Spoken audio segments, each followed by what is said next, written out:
Groundbreaking has been held for the construction of the EDSA Busway Concourses by the SM Group.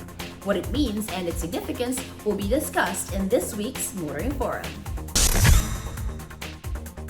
It started with a promise in the form of Memorandum of Agreements. Back in November of 2020, the SM Group, the Double Dragon, and the Wenceslao Group entered into agreements with the DOTR for the construction of EDSA Busway Concourses. At the time, the EDSA Busway, which designated median lanes on EDSA exclusively for buses, has slashed travel time from Monumento to the Parañaque Integrated Terminal Exchange and vice versa to around 45 minutes to an hour, compared to 3 or more hours before the new initiative was employed. But work was still needed to make getting to the buses plying the EDSA Busway more accessible and safer.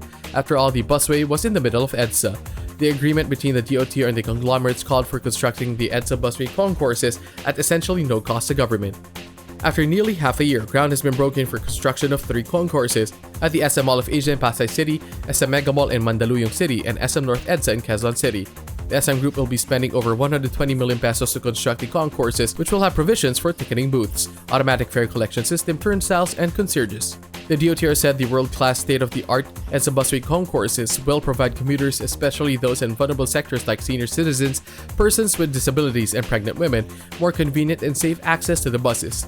Actual construction work will begin this June with completion expected in 10 months or by the first quarter of 2022. Everyone, whether from the DOTR, local government units, the SM Group, or commuter groups, is happy with the development. During the ceremonial groundbreaking rites, Transportation Secretary Arthur Tugada expressed gratitude to the SM Group for the commitment and support for efforts to transform the metro commuting experience through, among others, the EDSA Busway and the concourses.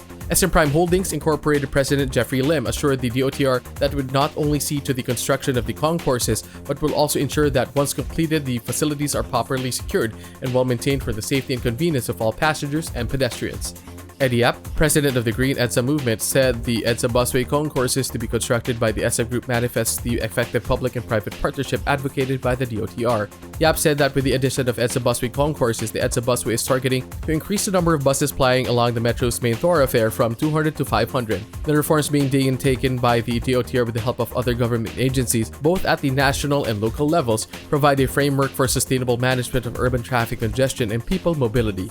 DOTR Assistant Secretary for Road Transport and Infrastructure Steven Pastor, meanwhile, revealed that additional concourses will be constructed in other stations of the EDSA Busway. The DOTR expects the Double Dragon and Wenceslao Group to also fulfill the promise to build concourses at Ross Boulevard and at the Macpacal Avenue. Also being planned is the construction of concourses at Buendia, Taft, and Tramo, ASEC Pastor revealed.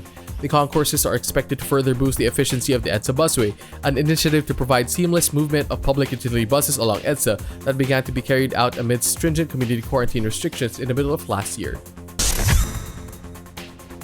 The DOTR, along with the DPWH, has been among the most active government agencies working with the private sector in building infrastructure to improve the transportation network. The EDSA Busway Concourse Initiative is one good example of how this government-private sector partnership works for public good. That's our Motoring Forum this week, courtesy of Suzuki Philippines.